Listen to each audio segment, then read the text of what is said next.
The Entrepreneur's Library, episode 151. Welcome to the Entrepreneur's Library, the only book-centric podcast that reviews all the top-selling business books and shares authors' perspective firsthand. This is your resource to finding the next great book that will enable you to grow personally and professionally. Welcome your host, Wade Danielson. Thank you for joining us on the EL. Today we have Emily Guy Birken, author of The 5 Years Before You Retire, Retirement Planning When You Need It the Most. Welcome, Emily, and thank you for joining us on the Entrepreneur's Library. Thank you for having me. Will you take just a moment before we take a deep dive into your book and introduce yourself? Tell us just a little bit about you personally. Sure. My name is Emily Guy Birken. I am a personal finance writer. I write on the internet quite a bit on many different sites your listeners might have heard of. PT Money, Wisebread, Dollar Stretcher, and Huffington Post, among others. And I am also an author. I have written the book, The 5 Years Before You Retire, and I'm currently at work on my second book on retirement called Your Retirement Path. Oh, wow. Can you give us any kind of date on that second book yet, or is it too early? It's still a little early. It should be coming out, I believe, this fall. Excellent.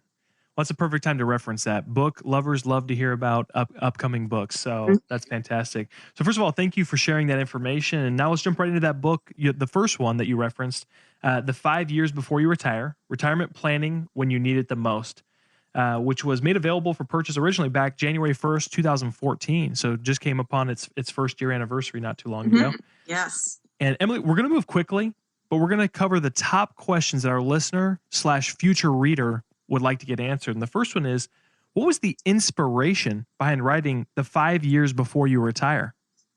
Well, I really was frustrated by the fact that retirement planning books all seem to focus on younger workers, those in their 30s and 40s. And then there are some books on, stretching your budget for those who are already retired. But that crunch time in those 5 years before you retire, when you're staring it in the face and going, oh no, what do I do now? There didn't seem to be any guides available for people. So I really wanted to fill that gap and make sure that there was something for those individuals who are looking at retirement as a real possibility in the very near future, but who don't know where to turn and don't want to go through pages and pages of information that just doesn't affect them.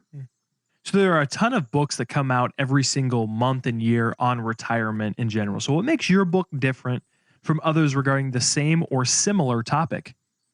Well, the big thing is that I am focusing very specifically on the actions that the reader needs to take to be prepared. So this is not going to be something where, there will be throwaway advice like the latte factor, cut out a cup of coffee and you'll save $1,300 a year. This is actually going to focus on what is the specific information you need to sign up for Medicare, to be prepared for your Social Security payment, to know whether or not you need life insurance in retirement.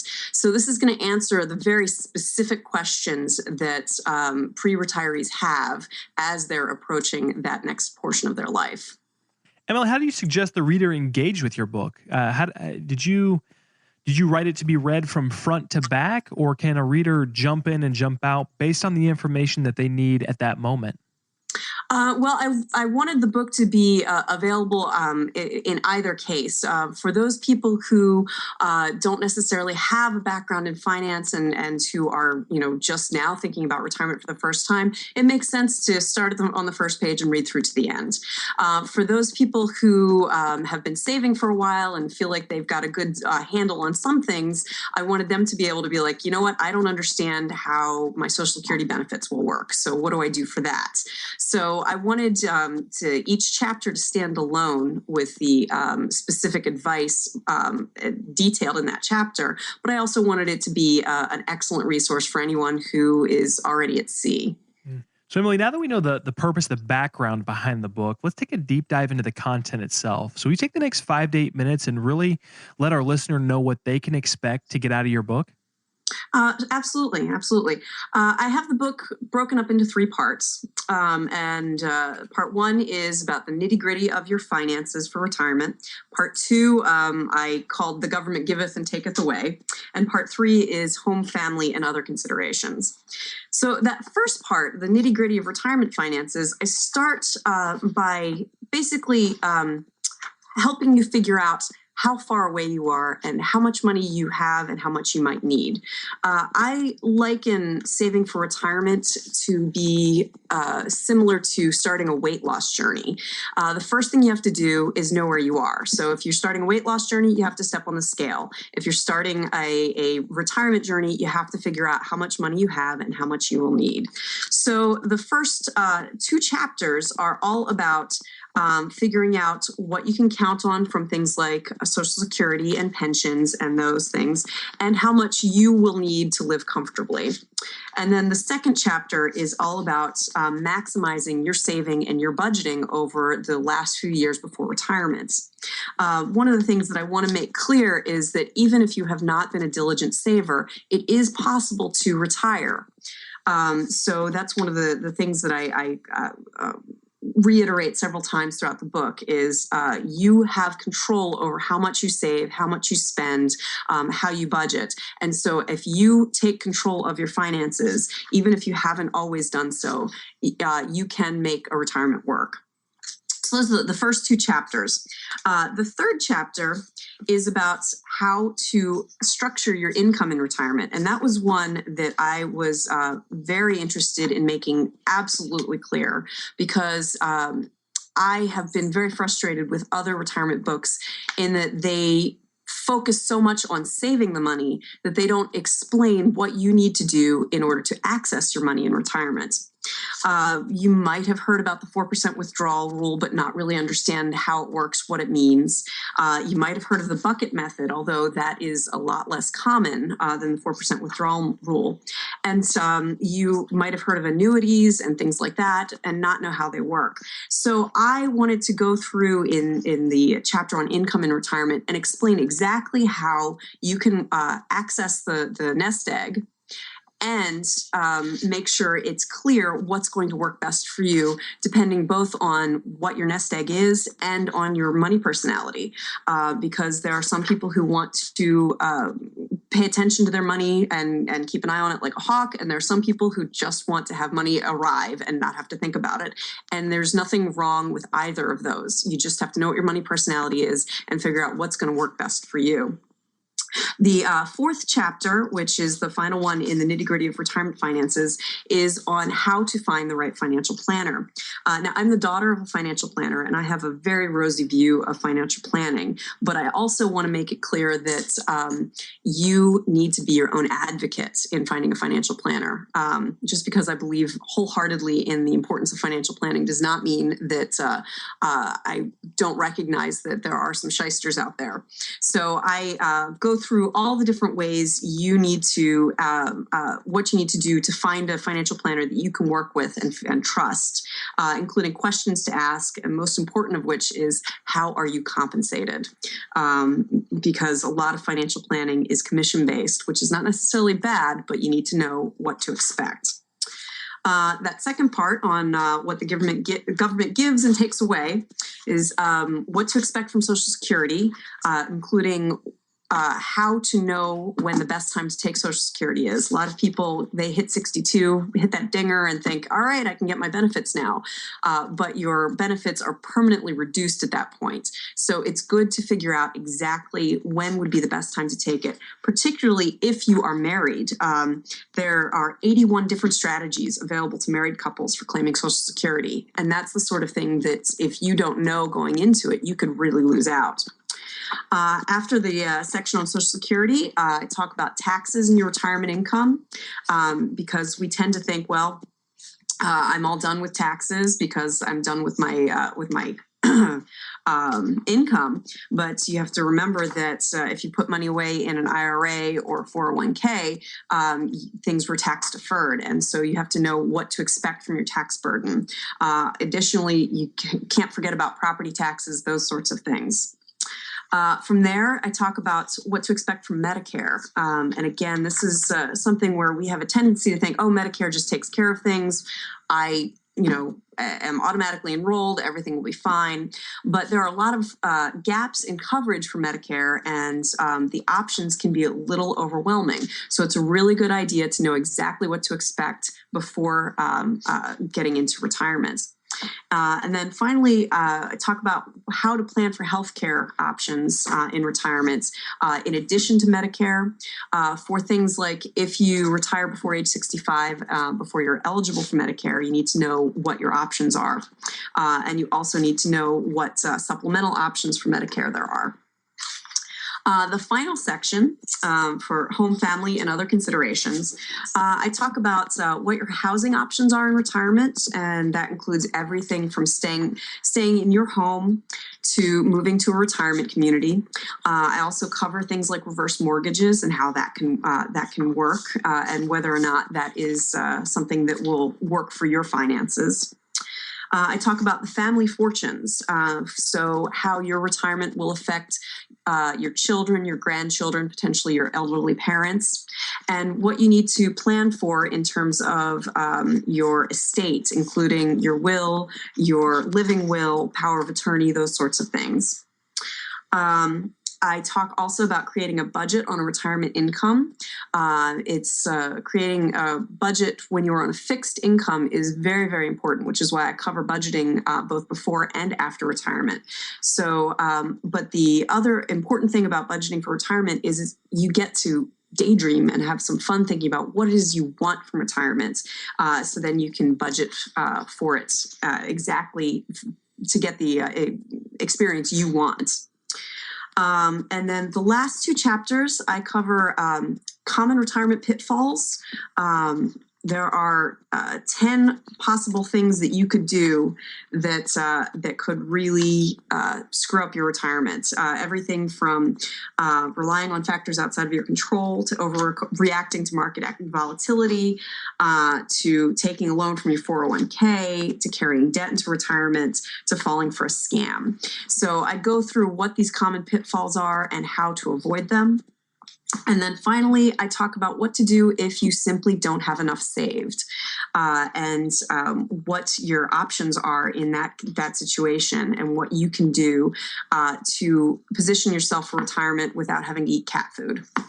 So that is, a basic synopsis of what you can expect in the book, with lots of details about the exact actions you can take to best prepare yourself. Perfect. Emily did an excellent job of taking us through your book. And I think this next question can be kind of mean sometimes because I'm asking you to really break it down even one step further. And that's the reader can only take away one principle, concept, or action item out of your entire book. Everything that you just took the time to discuss with us, what would you want that to be? I would say manage your expectations. We have a tendency to think of retirement as like, oh, finally, I will be retired and I can finally do all the things that I love. I can finally be happy. I can finally, spend with impunity and travel all over the world. And it's not bad to dream about the things you want to do, but you have to remember that retirement cannot solve your problems. It cannot make you happy. Just the same way that, a boyfriend or girlfriend can't make you happy, a perfect job can't make you happy. You need to manage your expectations and find your contentment within yourself. And if you can do that, then whatever retirement you can afford can be something that gives you contentment and is fulfilling. Emily, this next question is a little bit different. Then I'm going to ask, do you have a favorite quote, something that you wrote that you love, or even at this point, now that it's been a year, something that's a quote that's resonated with your audience? And then will you explain the quote? Sure. It's somewhat related to this, but this is, I talked about not relying on factors outside of your control, which is something that I think a lot of people tend to do. And in that section, I say, if you plan to retire, you need to recognize that you can only count on your own actions. Markets are volatile, promises can be reneged, and nothing is guaranteed. But you have complete control over your money and your plans, and you can change both as needed. So connected to that idea of managing your expectations, people have this tendency to say, oh, well, when my ship comes in, or when I get that inheritance, or when the market has an upturn, everything will be great. And it's actually much more freeing to recognize, no, you have the control. Even if the market takes a downturn, even if your favorite uncle dies and leaves everything to your sister, even if things happen outside of your control, you still have your control over what you spend, what you save, even how much you earn, and you can create your own reality without having to rely on others. That's fantastic. And we'll reference that quote in our show notes to make sure people have an additional access or time to reflect on that. Emily, I got to ask this last question for, again, that book lover, that book addict that's listening right now. And that's, if there was only one book you could recommend to our listeners based on the way that it has impacted your life, created maybe a paradigm or a lifestyle shift, what book would you recommend? That would definitely have to be Your Money or Your Life by Vicki Robin and Joe Domingo.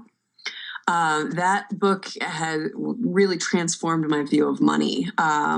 It helped me to understand that money is going to ebb and flow in my life, in everyone's life, and I have control over how I react to it.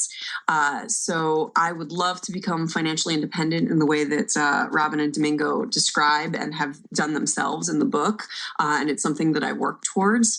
But it really helps me to remember that I have the ultimate control over my own life, and that money is just one aspect, a tool that I can use to create the life that I want. I'm seeing a couple on here. Is that Your Money or Your Life, transforming your relationship with money and achieving financial independence? Is That's correct. Okay, Yes. Gotcha. Very good. Thank you for suggesting that one. That's a new recommendation that we haven't received before. So I love getting those. Oh, I'm glad to hear it. So Emily, before we depart, can you recommend the best way for our listeners to not only get more information on you, but also on your book, The 5 Years Before You Retire? There are several places that you can go to get a little more information. First, Amazon. You can find my book on Amazon under The 5 Years Before You Retire, Retirement Planning When You Need It Most. You can also visit my personal website, which is called The Somnambulist, and I'll spell that. It's SAHMNAMBULIST.blogspot.com. That is my personal site, and it also has links to everywhere that I write on the web. And I also can recommend that you go to the Dollar Stretcher, where I write the Live Like a Mensch column. And all of those are great places to find me, find links to other projects that I'm working on, and other work that I do. Excellent. Well, Emily, thank you so much for coming on and sharing your book with us. And I'm hoping that we can get you on later in the fall or maybe even this time next year to discuss the next one. Oh, I would love it. That would be great. Thank you. Thank you so much for listening in today. If you'd like to get more information on Emily or her book, The 5 Years Before You Retire, check out the show notes at the elpodcast.com. And as always, if you'd like to win a copy of her book, all you have to do is become a subscriber to the email list, and that's as easy as becoming a VIP at the same website, the elpodcast.com. Looking for your next book idea? Head over to the elpodcast.com. Where Wade shares his amazing resource, the top 10 business books recommended by over 500 entrepreneurs, with you for free. That's the elpodcast.com. Till the next time, keep it on the EL.